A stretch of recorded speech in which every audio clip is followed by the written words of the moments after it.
माता को अंगार की तरह तप रहा है। इसे तो बहुत तेज बुखार है।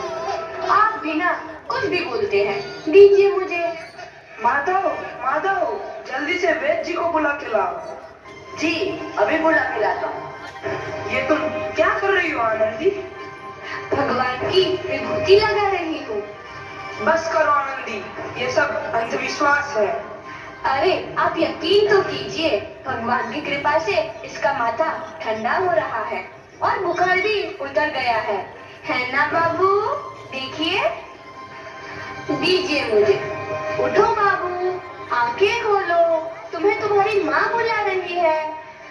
आंखें खोलो, देखिए ना इसे क्या हो गया है, आंखें भी नहीं खोल रहा। आंखें खोलो बेटा, आप चुप क्यों है? आंखें खोलो बेटा, आंखें खोलो। आनंदी, हमारा बेटा कभी आंखें नहीं खोलेगा। नहीं, ऐसा नहीं हो सकता। मेरे बेटे को मुझसे कोई नहीं छीन सकता, कोई नहीं छीन सकता। पागल मत बनो आनंदी। माधव, माधव, आनंदी, बंद करो ये पागलपन। भगवान ने मेरा बच्चा छीन लिया। भगवान ने नहीं, तुम्हारी अशिक्षा और अंधविश्वास ने तुम्हारा बच्चा छीना है। अगर तुम पढ़ी लिखी होती तो आज हमारा शिशु जीवित होता। तुम अनपढ़ थी आनंदी, अनपढ़। नहीं, अब मैं अनपढ़ नहीं रहूंगी, नहीं रहूंगी मैं अनपढ़। मैं पढ़ूंगी ताकि कल किसी और आनंदी को इलाज के अभाव में अपना बच्चा ना खोना पड़े। शाबाश आनंदी, और यही तुम्हारे अपराध के लिए प्रायश्चित भी है।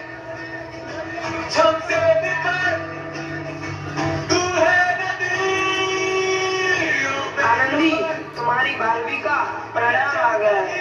तुमने पूरे कॉलेज में प्रथम स्थान अर्जित किया है।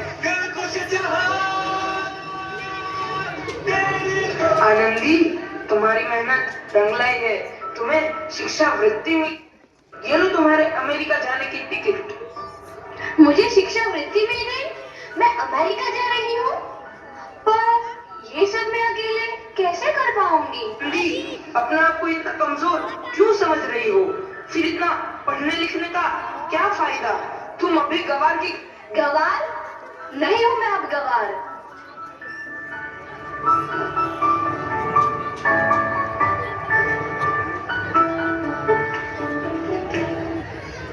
तो इस प्रकार 7 अप्रैल 1883 को आनंदी अमेरिका के पेंसिल्वेनिया के लिए रवाना हुई और 3 साल बाद उन्होंने डॉक्टर ऑफ मेडिसिन की उपाधि प्राप्त कर ली।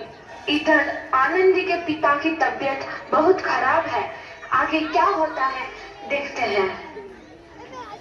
लगता है अब मेरे जागने का समय आ चुका है। अब मैं नहीं बचूंगा। ऐसा मत बोलो। शहर के सिटी हॉस्पिटल में अमेरिका से डिग्री लेकर कोई बड़ा डॉक्टर आया है। एक बार वहाँ चलकर दिखा लेते हैं।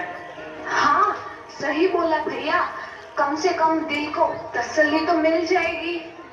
हाँ हाँ, चलो चलो जल्दी हॉस्पिटल चलते हैं।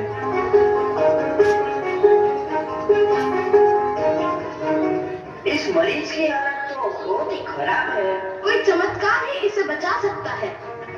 ऐसा मत बोलो भाई, डॉक्टर साहब कब तक आ जाएंगे? लो आ गई डॉक्टर मैडम। डॉक्टर मैडम, जल्दी देखिए, मरीज की हालत बहुत ही खराब है।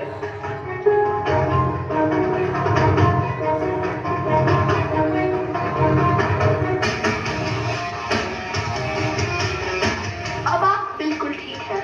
मौत के मुंह से आपको बचाया है डॉक्टर मैडम ने। डॉक्टर साहब ने मुझे बचा लिया। मुझे मिलना है डॉक्टर साहब से। डॉक्टर साहब नहीं, डॉक्टर मैडम बोलो। डॉक्टर मैडम, उन्होंने ही तुम्हें जीवन दान दिया है। लो आ गई डॉक्टर मैडम, मिल लो उनसे।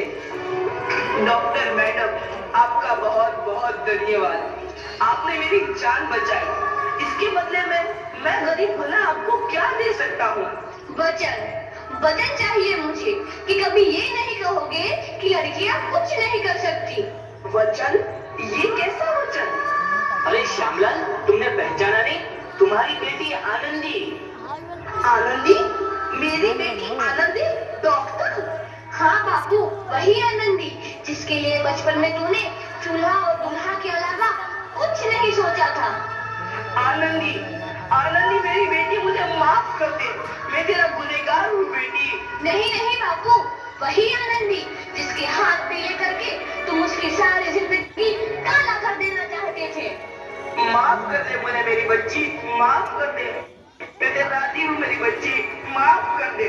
नहीं बापू, मैंने तो तेरा एहसान चुकाया है। याद है ना अपना एहसान जो बचपन में तुमने मुझ पर किया था? ताने सुना सुना कर जीते जी मार डाला था मुझको। अब बोल, और किस किस को मारेगा? आनंदी बेटी, मुझे माफ कर दे मेरी बच्ची।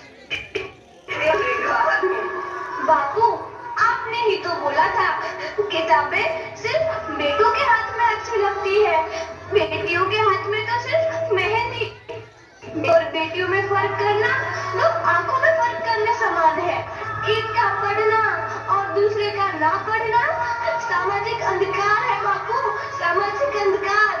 उपकार मांगता हूँ मैं तुझ जैसी बेटी का, जिसने सारी उम्र तुझसे कुछ ना मांगा, मांगा तो सिर्फ बराबरी का दर्जा। वरना सच तो यह है कि मैं तेरी माफी के लायक भी ना हूँ।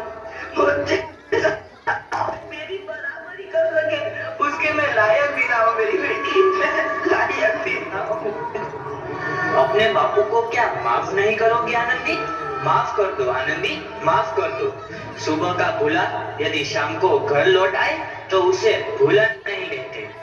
बापू। तो इस प्रकार आनंदीबाई जोशी ने अपनी मेहनत और अटूट इरादे से न केवल भारत की पहली महिला डॉक्टर बनी, बल्कि आगे चल के उन लड़कियों के लिए सुनहरा रास्ता दिखा गई जो जीवन में कुछ करना चाहती थी।